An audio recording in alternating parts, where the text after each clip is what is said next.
So, good afternoon to one and all who are present today on International Men's Day. I think we are all living up to the theme for this year, which says better relations between men and women. And what better it could be that we have so many women panelists today addressing the issues around men. But let me start posing this question to all of you is when we talk about real equality or when we talk about equal rights, are we looking at balancing of the sexes? Or we are looking at defining equality in a way by belittling men and maybe giving privileged rights to women? My name is Arnaz Hathiram and I run a portal in India called mensdayout.com. It is one of the India's only portal that covers gender stories, but from the other side.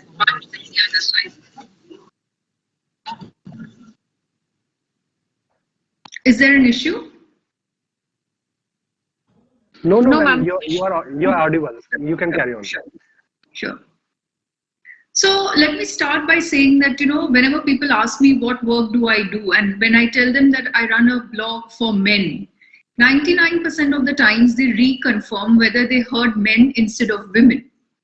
So basically that is where we are today in society, where there is no awareness about what are the legal rights actually given to men and women. We, largely prefer being social media warriors, completely overlooking the women-centric laws today that rest only and only in favor of one gender. When we are discussing misuse of laws against men in contemporary times, we must also understand that, it may be woke to be a feminist in the virtual world, but it is a very different ballgame when it comes to men, when you realize that you have no real laws in your favor to defend yourself. It may be one thing to, tweet or post Facebook or Twitter comments, very passionately about women. But it is a very different scenario today when you as men and families land up in the police station or at court. So our primary objective at Men's Day Out was to create awareness in society with regards to the existing laws, be it matrimonial or even different categories of rape, sexual assault, outraging modesty of women, and so on. Now, at the outset, let me tell you that we are not judgmental about who is right, who is wrong, or whether we are supporting the men in every which way, no.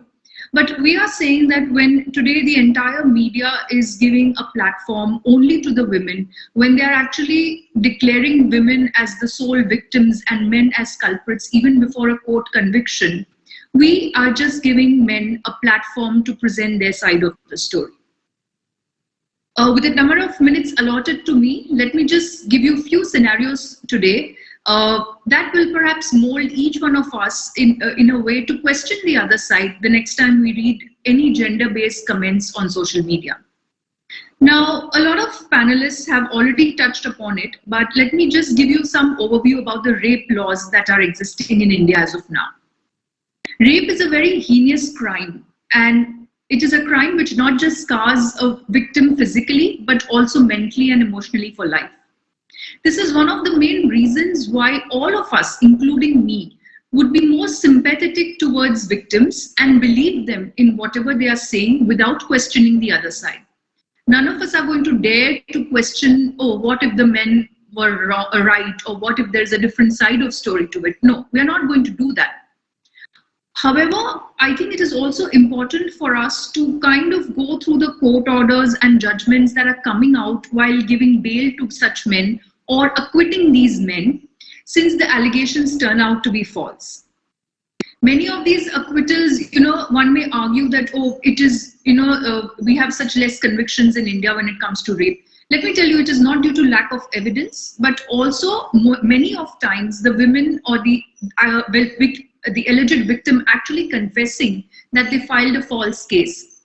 A false case either to fix the man or to settle some past score, or maybe, just to derive sadistic pleasure if he did not give in to her demands.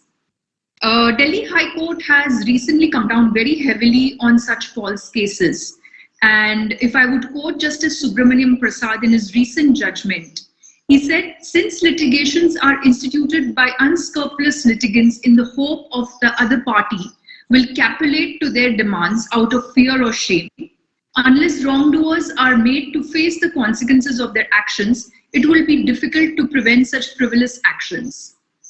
The court also went on to say that the accused in the false rape case not just loses his honor, he cannot face his family and is stigmatized for life. Allegations regarding offences such as Section 376 of the IPC cannot be made at the drop of a hat to settle personal scores.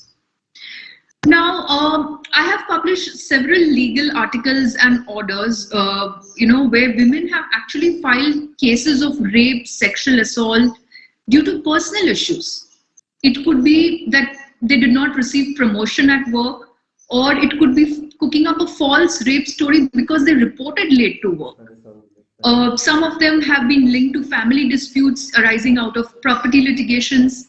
Some have even risen out of parking issues, in a society where they have actually filed cases against the society chairman. And also a very recent trend, which is alarming, is several separated wives are filing rape under POXCO against their ex-husbands, alleging that they have been exploiting their children.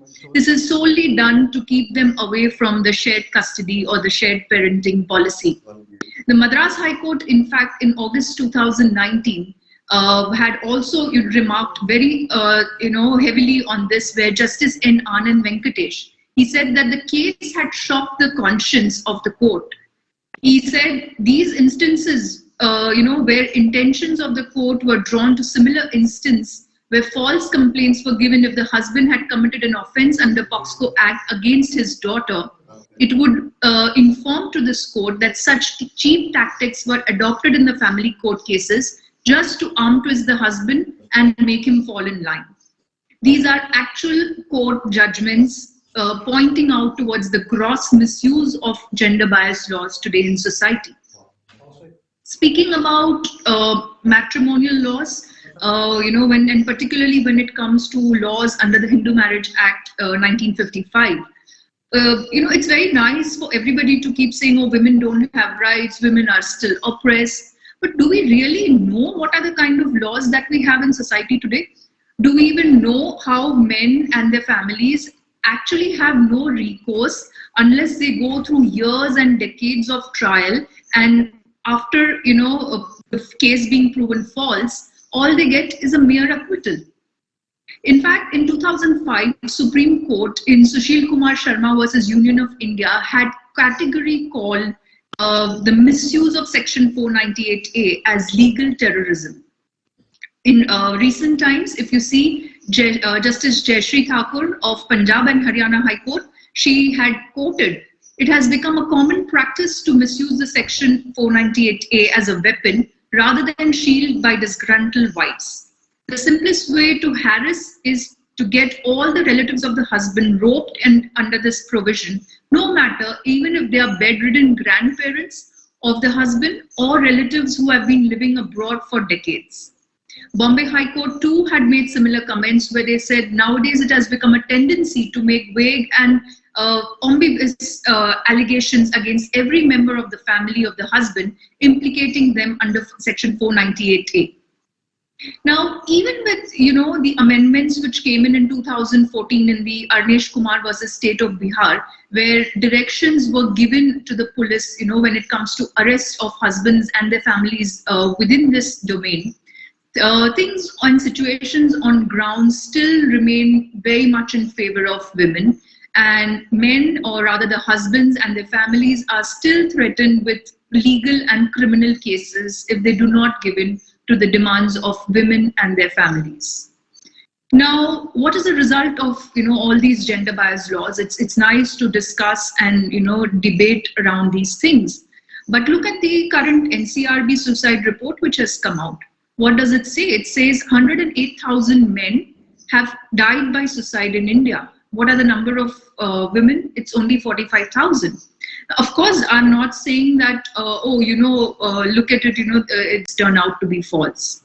And I think this is the crux of the matter today, that, it is not that we are talking about only injustice to men, but Misuse of laws is a gross, unacceptable disrespect to the real victims of gender-based crimes, whose cases would drag on for years, and they would not really get their dates because the courts are flooded with cases by some motivated women. Every country is known by the laws that it follows, and I think it is only just that we move with the times. We change with the times. Most of our laws are either pre-independence era or have been designed in 1950s. Today in 2021, I think we need to look at this. We need to change these laws. We need to speed up the system. Until then, innocent men in India will only remain as the collateral damage, and we will still continue to live with the perceived tag of patriarchy. So I would just say that, let us respect everybody, including men, women, transgenders, basis their character and not only because of their gender. So I thank you all. And once again, I wish all the men a very happy International Men's Day. Thank you so much, ma'am,